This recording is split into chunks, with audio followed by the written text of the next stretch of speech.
I'm Dale Kurht, and I was a manager at the Mullendorf place when all this happened. And I lived right there at the headquarters in the big brick house. How far was your house from EC's house? I would say it was probably 100 to 125 yards. Maybe a half a city block, something like that? Across there. And what happened, when did you first see Chubb and EC come home on the night of the 26th? Well, we'd been over to Mike Burkhart's playing cards, another one of the cowboys that lived in the camp. And my wife and I had been over there playing cards with him. And we had 2 kids at that time, and my daughter was about 11 and my boy was about two or 3 months old. And anyway, we just got home and we were trying to get the kids to bed. And I heard something go by our house, and I guess it was EC and Chubb going by, because it was later that night.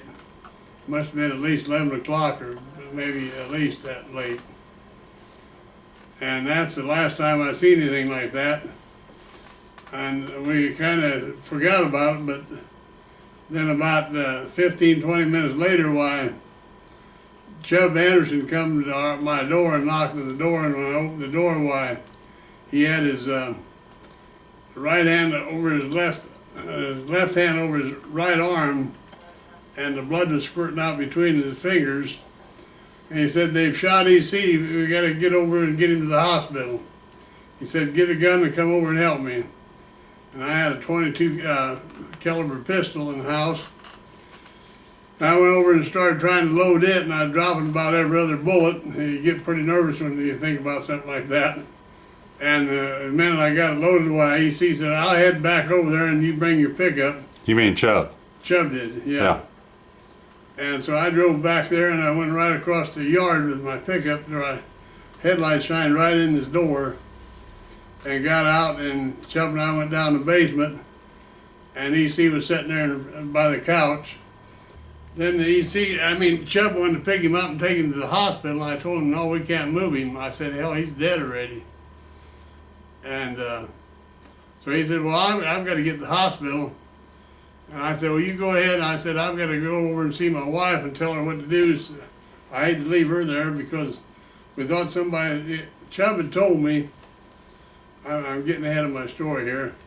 Chubb had told me that 2 guys come down there and shot Chubb point blank right in the back, knocked him down, and he got up. Why, he had a 25 caliber pistol with him, and he started shooting at him and running up the steps.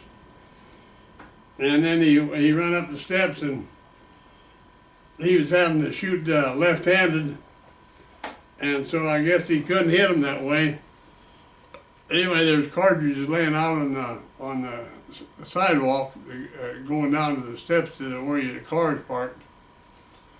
Then we took off, and he was ahead of me, and that gravel rode the dust real bad, and he couldn't see much. But when they got down to the highway, I guess he turned on Highway 10, and I turned on Highway 10, but I think he went straight ahead. I never did know the real deal about that. Mm-hmm. But he went to the hospital right away, and I went and called the Washington County Sheriff and Osage County Sheriff. That's where I probably messed up, because they sent sheriff's deputies out from both offices, and they messed up the whole deal.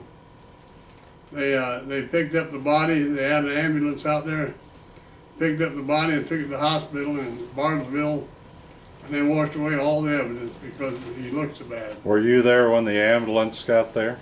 I was sitting at the end of the road waiting for the sheriffs and the ambulance, and we all drove up there at the same time. Did you go down into the basement with the ambulance drivers? No, I didn't go down the basement with him. Mm-hmm.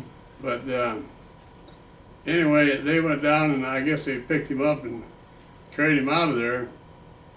And there was a pretty good group around there. The guy that was a game warden in that area had showed up. I forget his name now. It was Pig. pig or something. Yeah.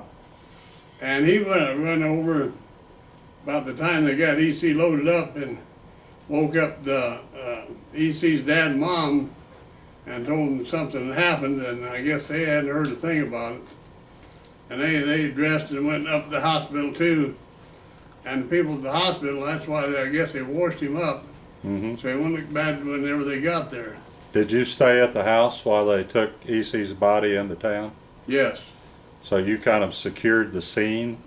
I guess that's what you call it, but the way I was there, and we didn't do any more that night except Kent Green come to my house about 4 o'clock, and I was pretty sure he was in on it, and I about shot him.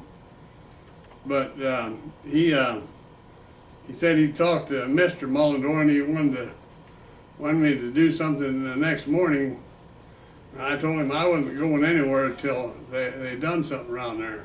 Were you there that morning when the sun came up? I was there and went with I had some of the cowboys there, and we looked for the tracks. There's a heavy dew that night, and you could see every track in the yard where someone went. And you could see exactly where Chubb ran across from EC's house to mine, and where he went back to that house. And you could see my pickup tracks where I drove across the yard. But there's no one that ever crawled a fence. You could always see if someone crawled a fence because the dew would shake off. Mm-hmm. But there was no evidence there whatsoever. I was told that you and Mike Burkhart rode the fence line looking for tracks We did on that, horseback. yes, sir. Did you see anything along the fence lines going out there was no evidence whatsoever like anybody had been there. And the only anybody that run down that road had to stay on the gravel to keep you from seeing tracks on it. And there was no tracks anywhere? No tracks that you could pick up. Mm-hmm. And I just don't think there was anybody there besides us people that were living there. Mm-hmm. But it was a pretty scary night. Mm-hmm. And I hadn't been involved in anything like that before, and I hope I never do again.